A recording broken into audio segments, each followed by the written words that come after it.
And also, this is a very long one chapter fic, so we're going to read to the first line break, which is probably about halfway through it. Ending with the line, "From people he hurt."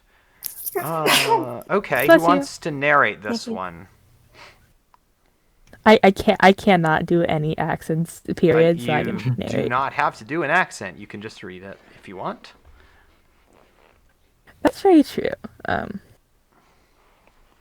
Still, I can narrate. I like narrating. Okay. And then I guess the other major voices are, we've got a bunch of random staff members. We've got John. We've got Tim. We've got Sasha. We've got Martin. Anyone? I know nothing about the Magnus Archives, so I have absolutely no preferences whatsoever. I also don't know anything about the Magnus Archives, but if somebody who does wants to like assign voices based on what you know about it, I think that would be more appropriate. That would You can definitely give us be more. voice direction. I do know the Magnus Archives, but like, I don't know if I'd be able to replicate the voices of any of the characters.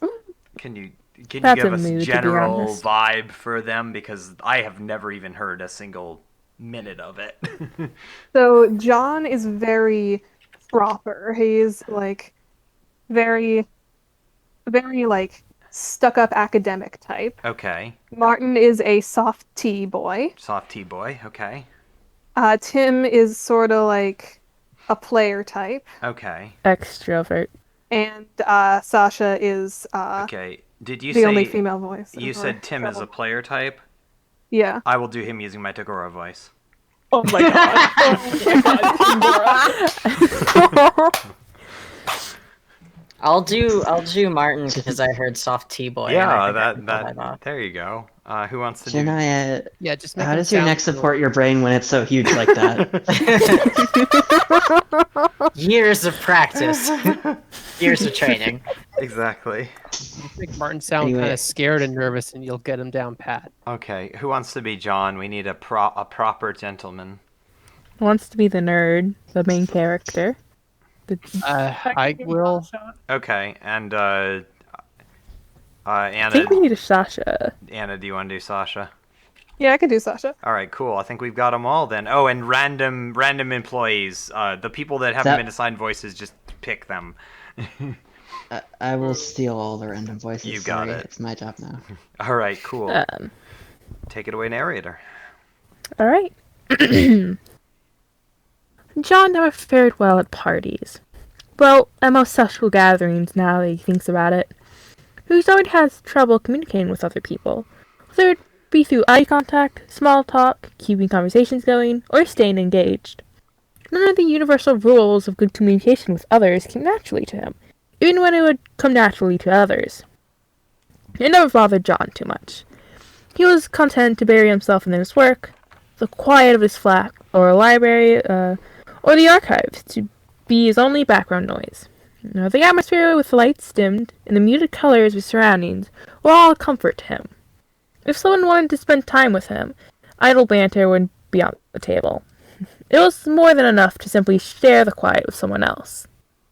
Of course, that wasn't much of an option for John today. Unfortunately, it was Martin's birthday. That means lots of colors, lots of chatter, and lots of interruptions. Elias was out of work today. He was doing something along the lines of meeting with the long-time inventors at the Institute, whatever that means. That gave his let me start that over. This gave his assistants the idea to be as relaxed on the job as possible. And that meant that Martin was graced with a surprise party. A birthday party that ended up lasting a few hours, on and off between short bursts of them trying to get work done. Between short bursts of them trying to get work done. John has said happy birthdays to Martin when he came to work today, but can't speak right now. John has said happy birthdays to Martin when he came into work today, but brushed off any talk of further celebrations with them and retreated into his office to take shelter from the excitement. He had tried to dampen the noise by closing the door, but it only helped so much when everyone's voices were so annoying.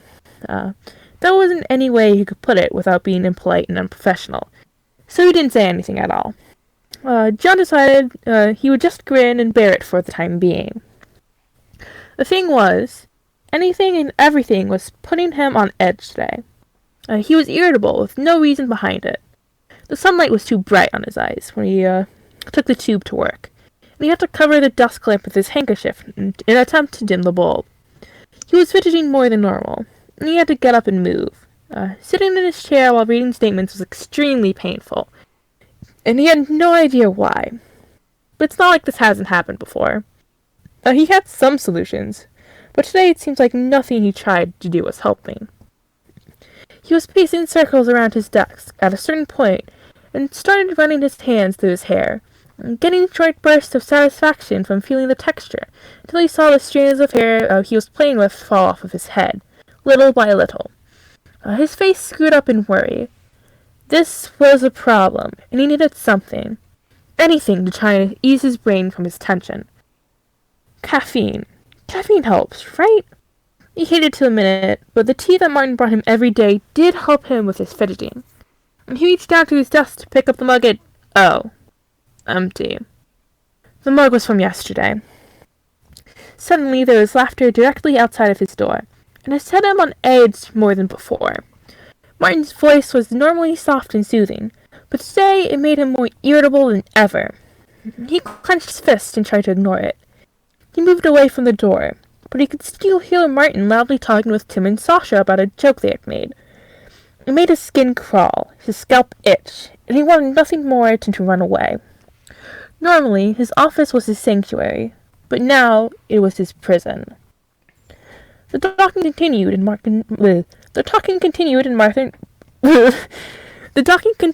Martin's vocal cadence became too much for John to take. John loudly cleared his throat. It must have worked. It must have worked, because there was a short that could be heard through the door, and then lowered voices, and then shuffling of feet traveling away from his office.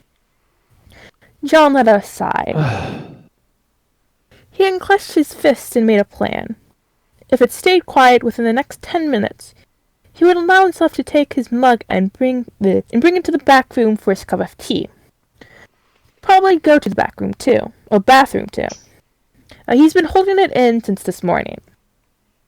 John placed a timer on his phone and put a ringer on silent. He resumed reading the statements to the best of his abilities. The boy was as fruitless as endeavor. Their eyes glazed over the paragraphs of the written letters, not absorbing any information whatsoever. Restarting again, John got a little bit farther and found himself trailing off again. At a certain point, most of the focus was concentrating on the texture of his hair. He's never going to get this done while he's in this shape, is he? Enough was enough. Resigned to the fact that he couldn't continue without taking some kind of break, he reached for his phone. 4 minutes has passed. John let out a grumble that slid into a groan of frustration. There was no way he would be able to wait the full 10 minutes that he'd set aside for himself. He grabbed his mug, listened for the noise at the other side of the door, and braced himself for the jungle that was outside of his office. John pricked his head through the door of his office, looking for any sounds or movements that would tell him where his coworkers are. Nothing so far. He winced as he heard the sound of the door squeaking open further. Not daring to open it completely, he shimmied through the opening he already made for himself, and prepared to close it slowly this time. The door creaked all the same, but this time pops of sound, punctured by the silence between them. This was torture. John quickly closed the door so his misery wouldn't be drawn out any longer. There was an ever-so-quiet thud when he closed the door to his office, and he slowly turned the handle and released the latch that would keep the door in place without locking it. John never knew how painful opening a door could be until this moment. He suddenly hopes that a door would never harm him again, as dramatic and as unlikely as that seems. The hallways were fixed with muted brown tones, broken up with light decorations of orange, blue, and yellow streamers. An odd color choice for birthday party decorations, but John is hardly the person in position to judge. Just thankful that the dim lighting in the archives prevented the colors from hurting his head. He also makes a conscious effort to brush away any useless thought that led personified doors and colors into hating him. He crept towards the break room, mug in hand, looking for any signs of his coworkers. He couldn't hear anything, so they must have gone back to work at this point. Maybe he could do his entire team bathroom mission without bumping into them. That would be a relief. But now that he thinks about it, it's strange that he couldn't hear any noises in the archives at all. Wouldn't there be shuffling papers or clacking keyboards that would bother him the same way that everyone else has been bothering him? He was so focused on listening for the noises in the archives that he was ignoring the noises in the break room, confronting him when he pushed the door open. There he is. Hello, there's our grumpy boss. John was confronted by the chorus of greetings from his well-meaning coworkers. At this point, there is no way he can back out of the situation without being extremely rude. He thinks there was a headache coming on. They were all huddled around the break room, a small bunted cake at its centerpiece. Each one of them has a plate with a slice of cake on them, with one empty plate and one empty chair, the spot closest towards John. They all let up nice smiles at John as he closes the door to the break room and steps inside further. Martin gives John a small wave and glances down at his slice, getting ready to take another bite. This is probably the happiest John has ever seen Martin, which makes me feel even more guilty for reacting so negatively to the sound of his voice today. Sorry we interrupted your work earlier. We made sure to sing really quietly when we sang Happy Birthday. Tim said. We went to invite you earlier, but then we realized you were in the middle of something, so... Sasha trailed off as she took a bite of the piece of cake on her plate. John is thankful for that, at least. When the archive staff sung Happy Birthday for him, it was one of his off days. The difference between the time that Elias was there to make sure the festivities only lasted 15 minutes maximum. He also counted as one of their breaks. Tim continued where Sasha left off. So why don't you sit down with us? Oh no. We left a seat for you, and I promised Martin that I wouldn't eat all the cake. Oh really, you shouldn't have. Tim docked his fork onto his plate with a huge stoned clack, and reached for the cake knife, already cutting a slice for John and putting it on the empty plate between him and Sasha. Well, just enough to make sure that John gets a slice. Martin says. Please stop talking. Martin continued. I'm sorry if I was too loud earlier. I was just, well... It's not Martin's fault that his voice was the most annoying out of all three today. It's just that it was one of those days for John. Anyways, I made sure to save some cake for you. No, thank you. I'm a vegan. John lied. John expected this to shut down their conversation and exclude him from their gathering. Unfortunately for John, it made Martin's eyes light up. Wait, you're vegan? No way, me too. Martin smiled at him even bigger. It's a lot easier to keep kosher that way. Sasha actually made the cake so that it wouldn't have any egg or dairy in it. Sasha waved her hand dismissively. It was nothing, really. It's actually more moist this way. Tim chimes in too, cutting a massive slice for himself. Yeah, it's really good. This lie was already out of hand. If he doesn't put a stop to this soon, they'll ask more questions that he couldn't possibly lie about. His brain is already going haywire with everyone talking to him at once. Actually, I just came here to grab a cup of tea. Happy birthday, again. John mentioned briskly and started to make his way over to the tea kettle. Martin's smile dropped and he quickly began to reprimand himself. Oh, shoot, I forgot to make you a cup of tea this morning, didn't I?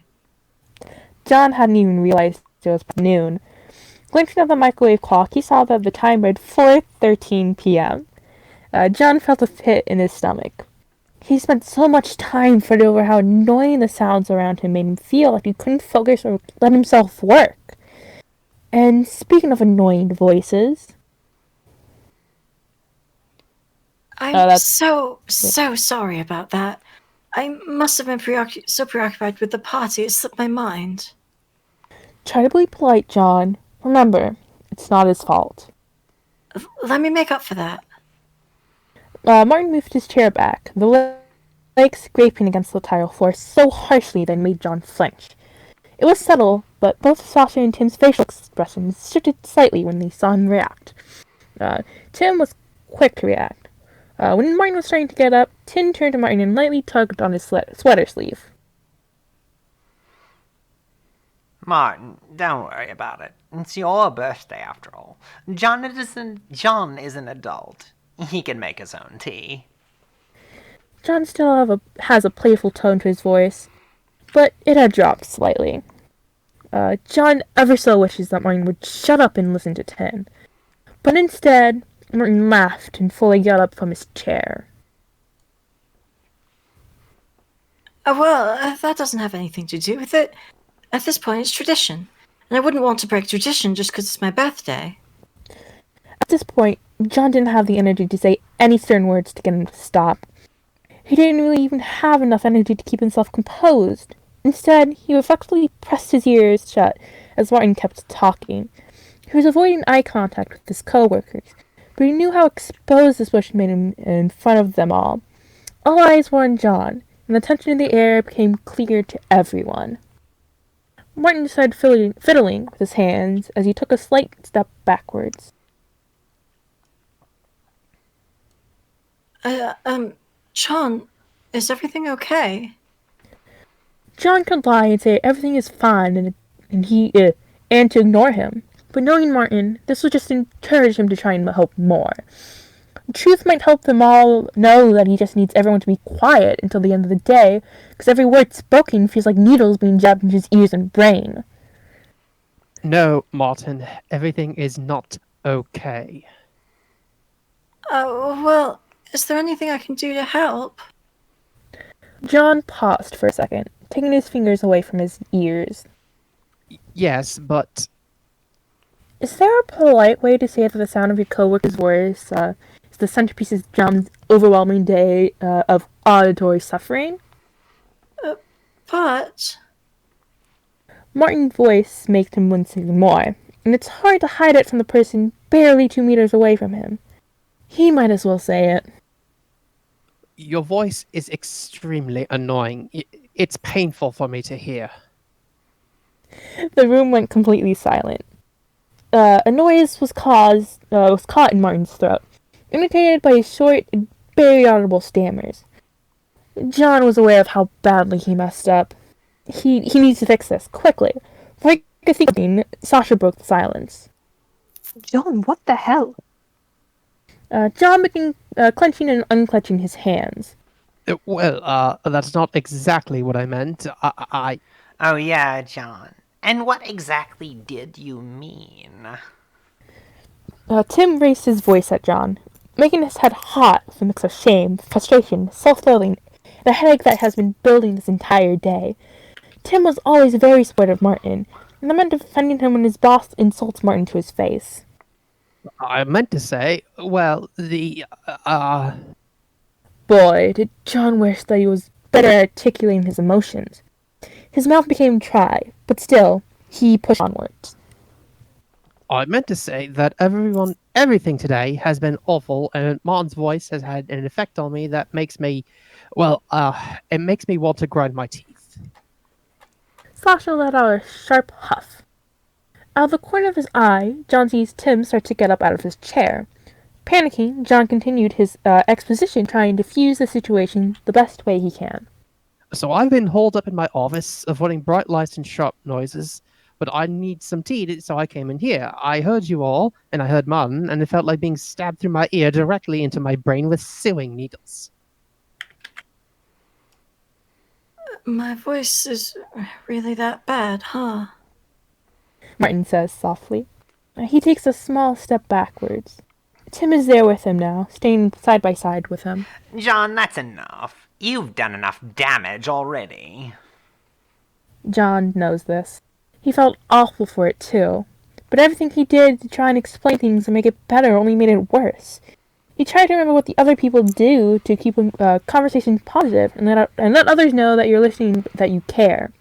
Eye contact. Eye contact is something he avoided for most of what this disaster of a conversation has been.